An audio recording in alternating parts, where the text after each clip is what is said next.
जय मां बगलामुखी।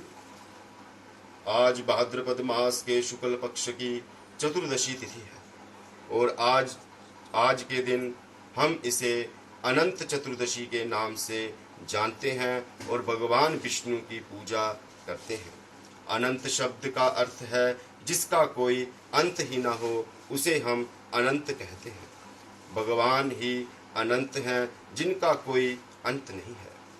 यह मुख्यतः सनातन धर्मी तथा वैष्णवों द्वारा मनाया जाता है। अनंत चतुर्दशी एक व्यक्तिगत पूजा है जिसका कोई सामाजिक धार्मिक उत्सव नहीं मनाया जाता है, परंतु आज के दिन ही गणपति जी का धूमधाम से विसर्जन किया जाता है और अनंत चतुर्दशी को भगवान विष्णु का ही दिन जो है इसे माना गया है। अनंत चतुर्दशी का उल्लेख भगवान कृष्ण द्वारा महाभारत नाम के प्रसिद्ध पवित्र धार्मिक ग्रंथ से किया गया है।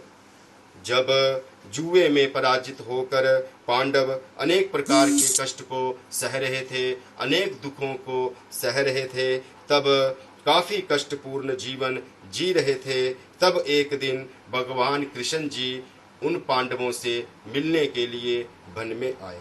तो धर्मराज युधिष्ठिर ने उनसे अपने कष्टपूर्ण जीवन का उल्लेख किया और उपाय पूछा। तब श्री कृष्ण ने उपाय के रूप में कहा कि हे युधिष्ठिर, तुम विधि पूर्वक अनंत भगवान का पूजन करो, उनका व्रत करो तथा तुम्हारा जो सारा संकट है ये दूर हो जाएगा और तुम्हारा खोया हुआ राज्य पुनः वापिस आ जाएगा।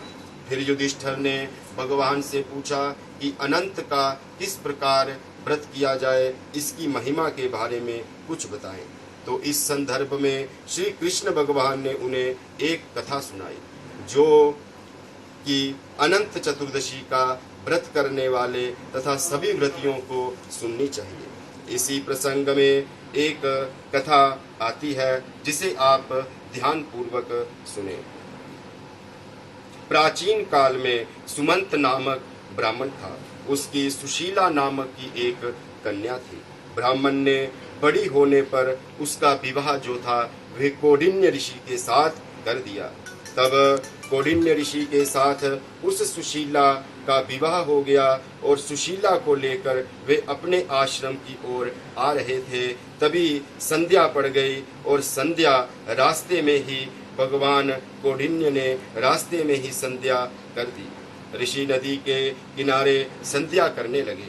सुशीला ने देखा कि वहां पर बहुत सी स्त्रियां आ रही हैं और किसी देवता की पूजा की जा रही है। तभी उसने पास जाकर उन स्त्रियों से पूछा कि आप किस देवता की पूजा कर रही हैं। तब स्त्रियों ने पूरी कथा जो थी, पूरा वृतांत अनंत चतुर्दशी के बारे में उसको बता दिया। तब सुशीला ने भी अनंत व्रत की महिमा को जानकर उस व्रत को वहीं पर किया और वहीं पर उसने व्रत का अनुष्ठान भी किया।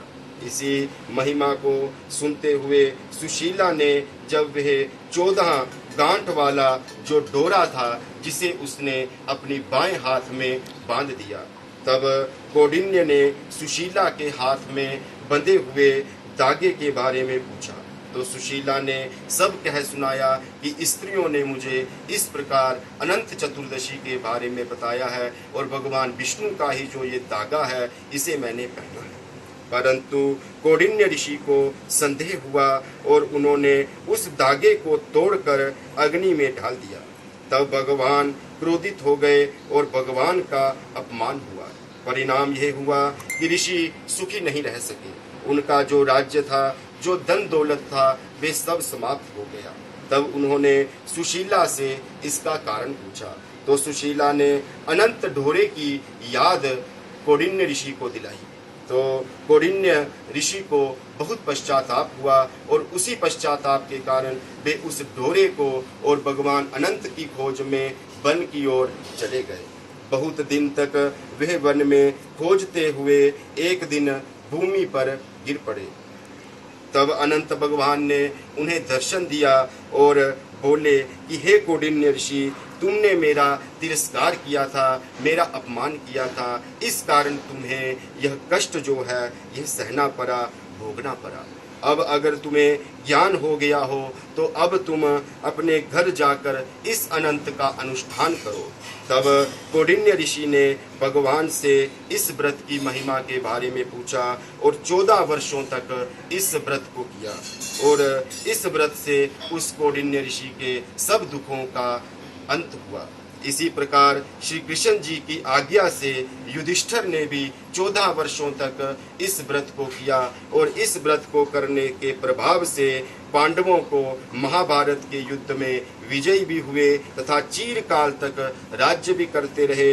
इस प्रकार से अनंत चतुर्दशी का व्रत जो है यह प्रचलन में आया।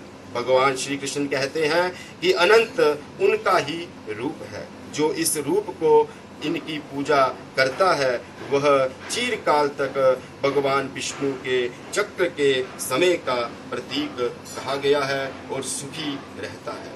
जय मां बगला।